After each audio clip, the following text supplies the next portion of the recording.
Hello friends, baking lovers একাডেমির তরফ থেকে আমি চয়নিকা আজ তোমাদের জন্য নিয়ে এসেছি একটা নতুন কেকের টিউটোরিয়াল ভিডিও। এইটা তোমরা অনেক আগেই আমাকে বলেছিলে এর ভিডিও একটা দেখতে চাও, বাট আমার যে কোনো কারণেই টাইম হয়নি, তাই এই ভিডিওটা নিয়ে আমি আর তোমাদের দেখাতে পারিনি।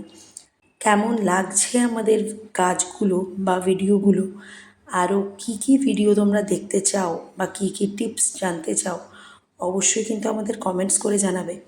আর হ্যাঁ, শেয়ার করতেও ভুলো না কিন্তু, তাহলে আরও অনেকে যারা এখনও জানে না বা আরও শিখতে চায়, জানতে চায়, তারাও এগুলো দেখে অনেক কিছু শিখতে পারবে। কথা বলতে বলতে তোমরা দেখতেই পেলে আমি অনেকটা কাজ এগিয়ে গেছি। সেটা হলো, ফার্স্টেই একটা কেককে পুরোপুরি ক্রিম কোডিং করে নিয়ে একটা ব্রাশ দিয়ে প্রথমে ইয়েলো কালার করলাম, সেখানে একটা মিডিলে নজেল বসিয়ে তার ওপর থেকে একটু রেড কালার দিয়ে সাইড থেকে বুলিয়ে দিলাম। নিচের পোর্শনটাতে আমি একটু ওয়াটার এফেক্ট দেবো বলে ব্লু কালার নিয়ে ভালোভাবে ওপর দিকটা লাইট, নিচের দিকটা একটু ডিপ কালার করে পুরোটা কভার করে দিলাম। তারপর একটা সরু তুলি নিয়ে সেটাকে ব্ল্যাক কালার দিয়ে একটা নারকেল গাছ করেছি। জানি না কতটা কি করতে পেরেছি, নারকেল গাছটা করেছি। আর হ্যাঁ, নজেলটা কেন বসিয়েছিলাম এবার নিশ্চয়ই তোমরা বুঝতে পারছো।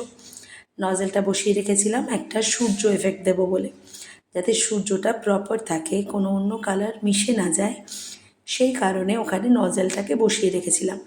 তোমরাও যদি সূর্য করো এইভাবেই কিন্তু নজেল দিয়ে আটকে রেখো জায়গাটা, না হলে যখন অন্য কালার মিক্সড করবে ওখানে মিশে যাবে, তখন প্রপার সূর্যটা আর বোঝা যাবে না। দেখো, কথা বলতে বলতে অলরেডি আমরা নারকেল গাছটাকে কমপ্লিট করে ফেলেছি। প্রায় যখন কাজটা হয়ে এসছে, পাশ থেকে আমার ছেলে বলে উঠল, মাম্মাম কটা পাখি করে দাও না, তাহলে বিকেলের আকাশে পাখিগুলো উড়বে, দেখতে ভালো লাগবে। ওর কথা মতন আমিও হেসে বললাম, তাই হোক, কটা বার্ড করে দিলাম, উঠছে।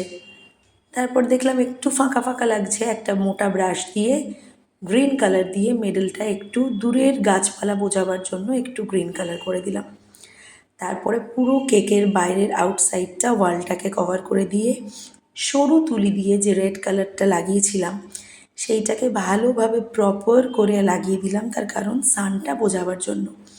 রেডি আমার পেন্টিং কেক। দেখো কেমন লাগলো, কমেন্টস করে অবশ্যই জানিও, আর শেয়ার করতে ভুলো না কিন্তু। টাটা।